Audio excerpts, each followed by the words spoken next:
to Newsmakers for this Wednesday, December 4th, 2024. I'm Louie Butko, and thank you for joining us today.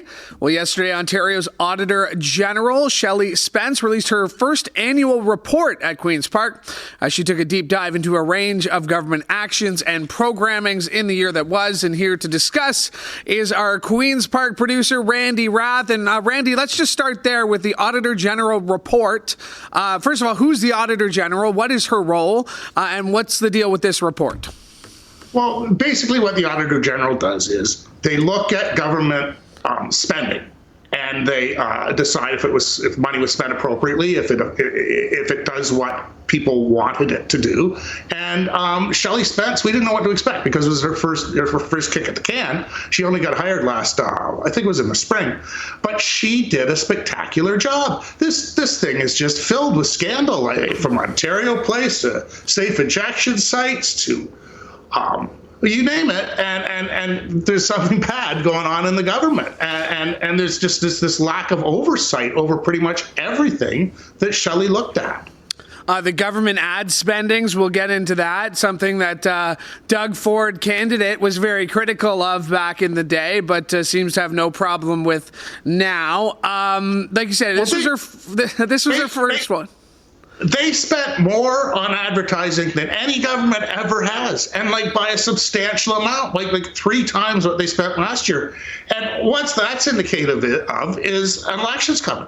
Government starts spending money on ads to prop themselves up and make themselves look good when they're planning on having an election. And I think that's definitely what is going on here. And, the ad spending, most of the ads that they put out this time, under the old rules, the rules were changed a year or two ago. And under the old rules, these ads would not have been allowed. They'd have been, taken off the air.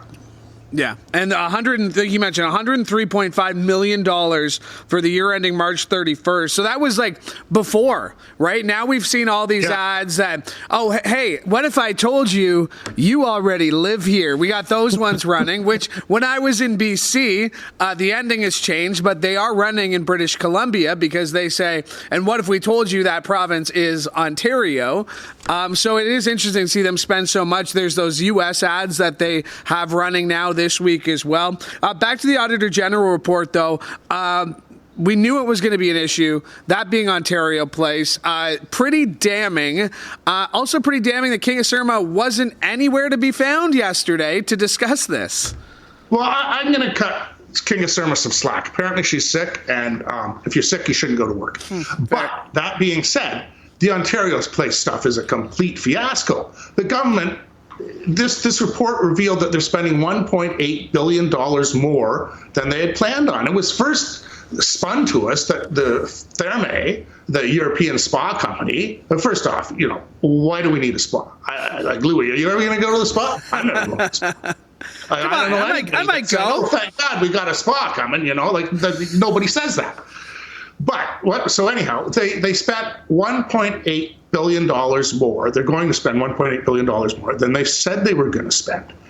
And when you delve into those numbers, there's a 95-year lease to Therme, right? They were supposed to return $1 billion to us over that period of time. Well, the Auditor General broke it down and said, well, $1 billion in this year's dollars, 95 years from now, is only going to be $137,000. And also, half of that $2 billion, or $1 billion that they were going to get back, that Therme was going to pay the government over time, is recouping the province of Ontario for maintenance work that they're going to do at the site.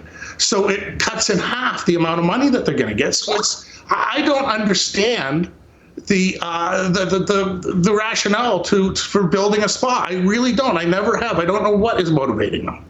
There's also discussions about private meetings that were supposed to be made official, but weren't, that they were taking these meetings ahead of time about knowing plans. Why isn't this Therme spa scandal a bigger deal? Does it feel like it's getting swept under the rug? I know at Queen's Park, everybody's talking about it. Merritt Stiles is making it a key talking point. I'm sure most people will make it a key. But it just seems like for most Ontarians, it doesn't scratch the surface of oh, well, they're doing it. They've already started. So what are we going to do about it? Well, that's a really good question, Louie. I mean, I don't know why it's not such a bigger deal out in the general public. I know at Queen's Park, people are scandalized, and even more so now that they've heard further detail. One other thing, they're going to move the Science Centre to Ontario Place, right? Well, it came out in yesterday's report that it would cost the same, or it would cost more. It's going to cost more to move the Science Centre than it would to rebuild, to retrofit, to make that building in Don Mills whole. So, I mean, that building in Don Mills is an incredibly unique thing. I mean, I enjoyed going to the Science Centre. I've got a good Science Centre story. The first time I saw our cows was at the Science Centre. There was an exhibit about the history of or the science of rock and roll, and there's Max and the boys playing the thing. This was a long time ago. It was one of their first gigs. That's awesome. The Science Center, the $700 million they say it's going to cost to retrofit it there at Therme. I think it goes back to the point that this government, and you and I have talked about this, they will stay steady at 40%. They will, maybe dip to 39 or 38%. But in the grand scheme of things, that's not going to matter when you have two parties to the left of them that are splitting that vote. In this anticipation, what do you feel, anticipation of the election, what do you feel like may have any sort of impact on the Conservatives' chances of not getting a majority? Because it doesn't seem like there's anything they can do right now to really affect their chances of running back another majority government. I think that there's not a lot of question that they're going to get another majority. Even, yesterday, they held a press conference, several ministers, to respond to the auditor's report, and they just said stuff, to change the subject for a second to safe injection sites. The health minister just said, we're going to do more for people than just give them a clean needle when they hand us a dirty needle. So they've come up with a bunch of lines. They'll just repeat those lines no matter what they're asked. And, I think the public will get bored with it. Because unless drug users and people that are really suffering because of this, it's not on anyone's radar, I don't think. No, and it does seem like they have picked their battles on like things that are super popular, like beer in convenience stores. Like they can run on that, and I'm sure there's 9 out of 10 people who are listening to this have stopped at the convenience store and may have overpaid for a 6-pack of Bud Light, but were convenience. They found it very convenient, and Doug Ford can run on that and say, look what I did for you, and he'll probably win again. Like I don't think there's anything that the Liberals right now, and we're going to get into Bonnie Crombie in a second, I don't think there's anything that Bonnie Crombie or Merritt Stiles can do to set the winds of sail in a different direction, because even with an early election call, Greenbelt scandal, Therme, Spa, there's nothing this Ford government can do that seems to hurt them. Well, and he also picks populist things. I'm not sure if getting out of the bike lanes makes sense or not. I don't know enough about it. I've tried to learn more, but, you hear two diametrically opposed viewpoints on it. So, they're going to get rid of the bike lanes. And I know where I live in Toronto, and Bloor Street, and those bike lanes is very close to me, and they're a complete disaster. That's all there is to it. I mean, a lot of the businesses hate them because people can't pull up and park in front of them. It's ridiculous when you're driving down there this time of year, and there's like 2 bikes and 7,000 cars. And, I know all the arguments, like if you have a bike lane, people will use it, yada, yada. But Ford picks things that he knows people are going to get behind. And I think another thing that he's going to do before too long is go after encampments. Because when he was in Hamilton the other day, he was asked about encampments, and he quipped, people like encampments about as much as they like bike lanes. So I think that's foreshadowing for something that's coming up. Yeah, no, if anyone would know, it'd be somebody who spent decades at Queen's Park on when to pick up on the cues there. Let's get into Bonnie Crombie, because it does feel like she's been getting a little bit of attention this week. A couple of profiles on her. Toronto Star had one. The Queen's Park Observer had one. This is really one of those ideas where she's trying to launch her second act, and that's why I was so shocked, Randy, to find out she was nowhere to be found yesterday at Queen's Park to respond to this AG report. Yeah, I wondered that too. Why isn't she there?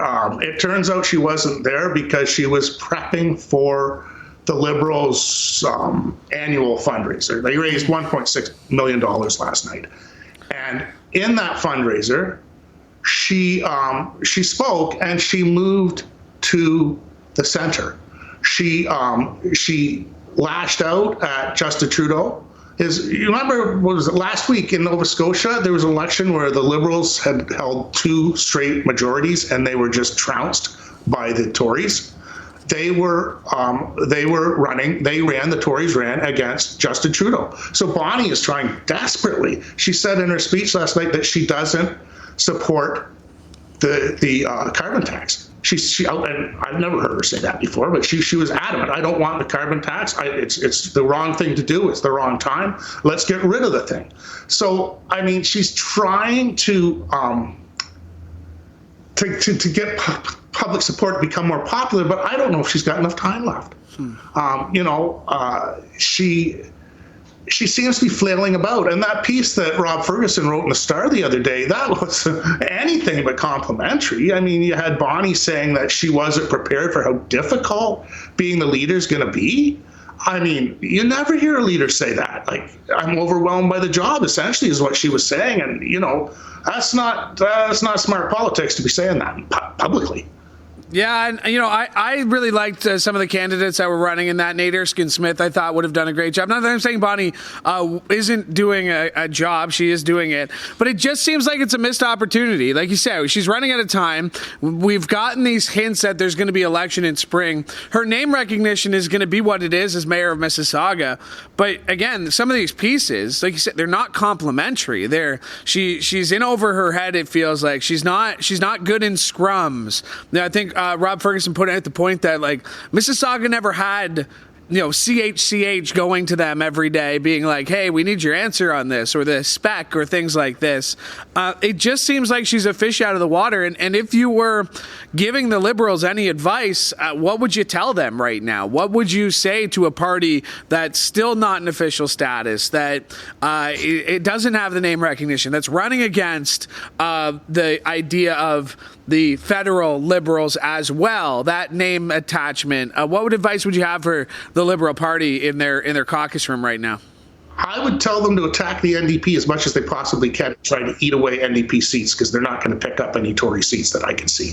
I think that Bonnie is as you say, a fish out of water. I don't think that she's entirely up to the job of being a leader of a party or the premier of a place as big as Ontario.